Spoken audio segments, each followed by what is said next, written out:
홍수와 가뭄, 폭염과 혹한 등 이상기후의 위협이 갈수록 잦아지면서 기후변화를 막기 위한 노력이 전 세계적으로 시급한 화두가 됐습니다. 과학자들은 기후변화의 원인이 되는 지구온난화가 어떻게 진행되고 있는지 알기 위해 수십 년에 걸쳐 지구 온도를 분석해 왔는데요. 네, 기후변화를 막기 위해 과학자들은 어떤 일을 하는지 오늘 과학의 달인에서 자세히 알아보겠습니다. 카이스트 문술미래전략대학원 김형준 교수와 함께합니다. 어서 오세요. 안녕하십니까. 네, 나와주셔서 고맙습니다. 자, 올해 유난히 산불이 많이 나고 있는데요. 이번 동해안 산불만 하더라도 이상 가뭄 때문에 피해가 더 커졌다고 하잖아요. 네. 자, 이제는 기후 변화가 이렇게 우리 생존에 현실적인 위협이 되고 있는데 이 교수님께서 연구하시는 분야가 바로 이런 기후 변화의 원인과 영향을 분석하는 학문이라고요. 네, 저는 지구수문학이라는 분야를 연구합니다. 지구수문학은 1980년대 초에 태동했습니다. 네. 학문으로서는 상당히 젊은 분야라고 할 수 있죠. 네. 기후과학과 수공학의 융합형 학문이라고 생각하시면 되겠습니다. 이미 인류가 직면한 커다란 위기인 기후변화 또한 지구수문학의 핵심적인 연구 분야의 하나입니다. 예를 들어 태풍 때문에 홍수가 더 자주 나는 것 같은데 이게 기후변화 때문이냐? 만약 그렇다면 사회는 어떻게 대응을 해야 되느냐? 같은 질문이 지구수문학에서 답하고자 하는 질문 중에 하나입니다. 네. 그렇기 때문에 저는 미래 기온이 1.5도 혹은 2도 혹은 3도와 같이 다양한 온난화가 일어났을 때 전 세계 각지의 물과 재해 그리고 나아가 에너지, 식량, 경제 등에 어떠한 영향이 나타날까와 같은 예측을 하고 그에 대한 미래 전략을 구상하는 것에 관심이 많습니다. 그렇군요. 네. 자, 그렇다면 가장 궁금한 게 미래에 뭐 어떤 기온 변화가 있을 것이다. 이런 것들은 누가 어떻게 예측을 하는 걸까요? 기후변화 시나리오들은 미국, 일본, 네덜란드, 오스트리아, 독일에 있는 국제기후환경영향평가 연구기관에서 독자적으로 개발한 통합평가 모델 Integrated Assessment Model이라고 하는데요. 네. 이 IAM이라는 모델을 이용해서 만들고 있습니다. 그렇다면 기후변화 시나리오를 왜 만드느냐? 이렇게 생각하실 수도 있을 텐데요. 네. 이제는 많은 분들이 기후온난화, 즉 기후위기라고도 하죠. 주로 인간 활동에 의한 온실가스 배출에 의해 야기되었다는 사실을 잘 알고 있습니다. 예. 그렇기 때문에 우리가 기후를 시뮬레이션하고 예측하기 위해서는 자연 그대로의 지구뿐만 아니라 앞으로 인류가 어떤 선택을 하고 행동을 하는지도 알아야 할 필요가 있습니다. 네. 예컨대 사회 경제가 어떻게 변할 수 있을지, 예를 들어 인구가 어떻게 될지, 경제 성장이 어떻게 될지, 또 거기에 필요한 에너지나 토지 이용은 어떻게 될지, 그에 따라 온실가스 배출이 어떻게 될지, 그리고 그때 지구 시스템은 어떻게 반응하고 그런 반응들은 사회 경제에 어떤 영향을 주는지를 이야기하는 다양한 순환고리가 바로 미래 시나리오들입니다. 네. 이러한 미래 시나리오들은 사회 경제적 미래 경로인 SSP, Shared Socio-Economic Pathways와 온실가스 농도의 대표적인 미래 경로인 RCP, Representative Concentration Pathways라고 하는데요. 이 둘의 조합으로 정의합니다. 네. 예를 들어 우리가 앞으로도 전적으로 화석연료에 의존해서 개발을 하게 되면 100년 후에는 온실가스 배출량이 지금이랑 비교해서 무려 3배가 넘어가는 네. 혹은 이산화탄소 농도를 지금과 비슷한 수준으로 유지하려면 앞으로 각국의 사회 경제가 어떻게 개발이 되어야겠다. 그런 맥락인 거죠. 그렇군요. 자, 말씀 중에 모델 그리고 시나리오 같은 말이 지금 여러 번 나왔는데 기후 변화를 예측하려면 기후 모델이라는 걸 만들어서 이 가상 시험을 해본다고 들었거든요. 이 기후 모델이 뭔지 정확히 알려주시죠. 네. 기후 모델은 지구의 메타버스나 디지털 트윈이라고 상상하시면 이해하기 편하실 것 같습니다. 아, 네. 네. 그러니까 지구의 대기권이나 바다 그리고 지표면에서 일어나는 물리 현상들을 가상 공간에 재현한 것이라고 할 수 있죠. 네. 지구의 3차원 공간을 잘게 나누고 거기에 시간을 더한 4차원 시공간에서 물질과 에너지의 순환을 지배하는 방정식들을 수치적으로 풀어내는 겁니다. 따라서 기후 모델이 있으면 강수량이나 바람, 기온과 같은 기후 요소를 임의의 시간과 공간에서 알 수가 있게 됩니다. 네. 네. 이렇게 지구 전체를 시뮬레이션 하는 데는 막대한 데이터와 계산량이 필요한데요. 보통 슈퍼컴퓨터를 이용하고 있습니다. 현재 세계 각국의 많은 연구소에서 독자적으로 기후 모델을 개발하고 활용하고 있습니다. 예. 예를 들어 IPCC 기후변화 보고서에서 이용하는 기후 모델링 프로젝트인 CMIP에는 지금 현재 6차 실험이 진행 중인데요. 전 세계 40여 개의 기관에서 100여 개의 기후 모델이 이 실험에 참여하고 있습니다. 그렇군요. 강수량과 바람, 그리고 습기, 압력 등 기후를 구성하는 여러 요소들을 수학적으로 계산해서 앞으로 앞으로 어떻게 이제 기후가 변화될 것이다 예측한 그 시뮬레이션이 바로 기후 모델이라는 설명이신데요. 듣기만 해도 사실 계산이 좀 복잡할 것 같거든요. 어떻게 이루어지는 건가요? 제가 조금 전에 이제 기후 모델을 지구의 메타버스라고 말씀드렸는데요. 그럼 그 메타버스라고 하는 것의 성능은 어떻게 결정될까요?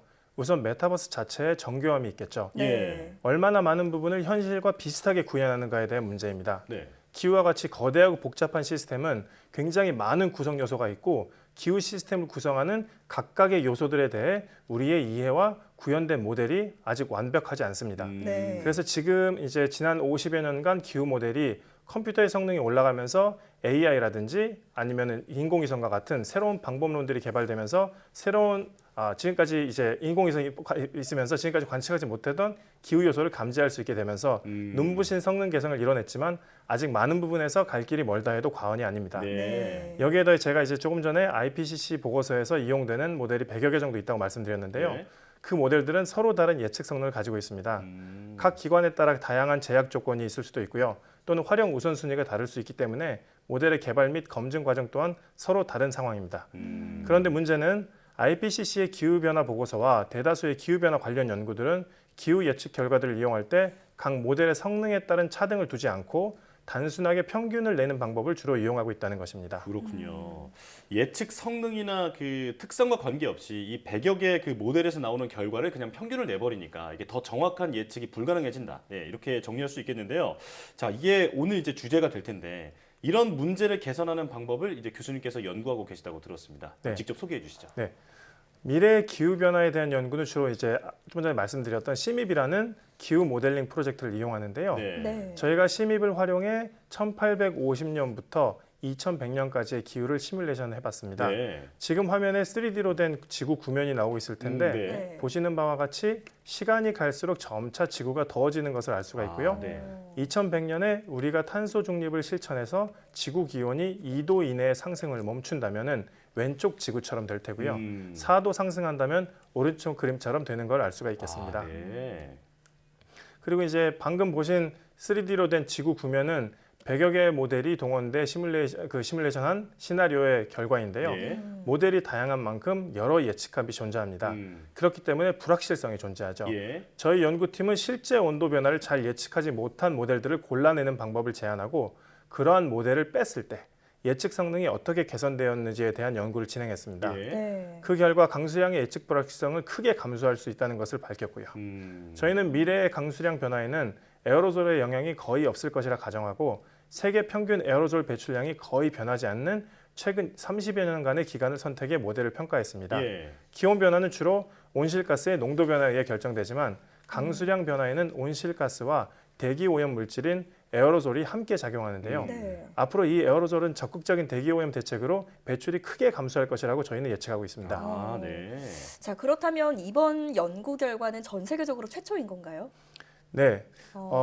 과거에 일어난 온난화에 대해 성능이 비교적 좋지 않은 모델을 골라냈더니 미래 기후의 예측 불확실성이 감소했다라는 연구는 사실은 최근 몇 년 동안 이미 몇 차례 발표가 되었습니다. 네. 하지만 모두 평균 기온 상승에 대한 연구였으며 온난화에 따른 강수량의 변화의 관계를 이용한 연구는 번번이 실패해왔습니다. 저희는 사과와 오렌지를 비교했던 과거 연구들과 달리 사과와 사과를 비교하는 바른 평가를 할 수 있었다고 할 수 있겠네요. 예. 누구나 생각할 수 있지만 그냥 그저 단지 간과하고 있었던 간단한 아이디어로 연구를 진행했습니다. 네. 자, 앞서 그 성능이 안 좋은 모델을 골라냈다라고 말씀을 하셨잖아요. 그러니까 이제 예측이 정확하지 않은 모델들의 결과를 빼고 이제 나머지로 예측을 했다라는 얘기인데, 자, 그렇다면 그런 기후 모델들을 평가하는 방법은 뭡니까? 네. 기후 모델의 예측 성능을 평가하는 방법은 사실 다양하게 존재합니다. 네. 하지만 이제 대기 중 온실가스 농도 변화와 지구 온난화의 관계를 평가하는 데에는 주로 기후 민감도라고 하는 지수를 이용합니다. 네. 간단하게 말해서 대기 중의 이산화탄소 농도를 2배로 했을 때 각 기후 모델이 시뮬레이션하는 지구의 평균 온도가 얼마나 올라가는지 나타내는 지수라고 할 수 있죠. 그러니까 어떤 모델은 이산화탄소 농도가 갑자기 많아져도 온도가 덜 올라갈 수가 있고 어떤 모델은 온도가 더 가파르게 올라갈 수가 있겠죠. 네. 그렇다면 과거에 실제로 관측된 이산화탄소의 증가와 진행된 온난화 정도를 잘 시뮬레이션 모델은 그렇지 않은 모델에 대해 비해보다 그 정확한 기후 민감도를 가지고 있는 셈이고 그 모델은 이산화탄소의 증가와 더불어 앞으로 일어날 미래의 온난화 또한 잘 시뮬레이션 할 수 있다고 생각할 수가 있습니다. 예. 그래서 실제 최근에 출판된 IPCC 6차 기후변화 보고서에서 거기서 이제 꼽은 이제 중요한 발전이 몇 가지가 있는데요. 네. 그중 하나가 5차 보고서에 비해 기후 모델 간의 기후 민감도의 차이가 크게 줄었다는 것입니다. 수년 전에 비해 기후 모델들의 성능이 전반적으로 좋아졌다는 이야기이기도 하고요. 예. 네. 자, 그렇다면 방금 말씀하신 그 6차 기후변화 보고서에서는 앞으로의 기후변화를 어떻게 예측하고 있습니까? 최근 출판된 IPCC의 제6차 보고서에는 미래 시나리오에 따라 다시 말해서 이제 인류가 얼마나 노력을 하는지 그 정도에 따라 21세기 말의 지구 평균 기온은 산업화 이전 대비 약 1.4도에서 4.4도까지 상승할 것이라 예측했습니다. 네. 사실 지구 평균 기온 상승에 대한 이야기를 잘 들으면 잘 안 와닿을 때가 있죠. 불과 1, 2도 상승했는데 그것 때문에 뭐가 그리 호들갑이냐라고 예. 맞아요. 충분히 생각할 수가 있죠. 네. 하지만 문제는 평균의 변화와 함께 변동성이 함께 증폭된다는 사실에 있습니다. 그래서 이제 IPCC는 이번 보고서에서 평균 기온이 약 1.5도 상승했을 때 10년 만에 한 번 오는 폭염이 4배 이상 자주 오게 되고 2도 상승하면은 뭐 5.6배 정도, 4도 상승했을 때 9.4배 이상 자주 올 것으로 예상했습니다. 예. 네. 그리고 또 이제 50년 만에 한 번 오는 폭염 같은 경우에 기온이 4도 상승했을 때 무려 40배 가까이 자주 올 것이라 발표했습니다. 네. 참고로 폭우나 가뭄 같은 경우에는 10년 만에 한 번꼴로 오는 이벤트가 지구 평균 온도가 4도 상승했을 때는 각각 3배 그리고 4배 자주 온다고 예상했습니다. 이러한 기후 변동성의 증가는 농수산업, 생태계, 건강, 인구 이동, 에너지, 경제 등 인류 사회의 다양한 부분에 직접적인 영향을 미치게 됩니다. 개인적으로는 앞으로 다가올 사회 경제적 충격을 완화하기 위해서 보다 현명한 노력이 필요하다고 생각합니다. 그렇군요. 네. 자, 교수님 그런데 그 처음에 드렸어야 하는 질문인 것 같기는 한데 그 카이스트 문술 미래전략 대학원이라는 곳에서 지금 그 후학을 가르치고 계시잖아요. 네. 이 문술 미래전략 대학원이라는 곳에서는 어떤 공부를 하는 곳입니까? 저희는 이제 그 굉장히 미래를 연구를 하지 않습니까? 네. 그렇기 때문에 문술이라는 이름에서 네. 조금 좀 생소한 느낌이 있어서요. 그렇네요. 저기 이제 아마 그 정말 생소하실 것 같은데요. 네. 정문술 회장님이라는 분께서 네. 거액을 기탁을 하셨습니다. 어. 그리고 이제 미래에 대한 연구를 카이스트에서 해달라라는 그 유지를 받들어서 저희가 이제 학교에서 문술 미래전략대학원이라는 걸 만들었고요. 그래서 이제 인류의 이제 미래를 구상하기 위해서 굉장히 다양한 분야에 대해서 많은 교수님들이 융합적으로 같이 연구를 진행하고 있습니다. 그렇군요. 네. 오늘 말씀해주신 그런 내용들이 이루어지게 딱 좋은 곳이다. 네, 이런 네. 생각이 듭니다. 자, 기후 변화를 막기 위한 노력도 중요하지만 사실 이미 현실이 돼버렸으니까 이걸 제대로 예측하고 또 대응하기 위한 역량을 키우는 것도 대단히 중요하겠다 이런 생각이 듭니다. 네. 자, 과학의 달인 지금까지 카이스트 문술 미래전략대학원 김영준 교수와 함께했습니다. 고맙습니다. 감사합니다.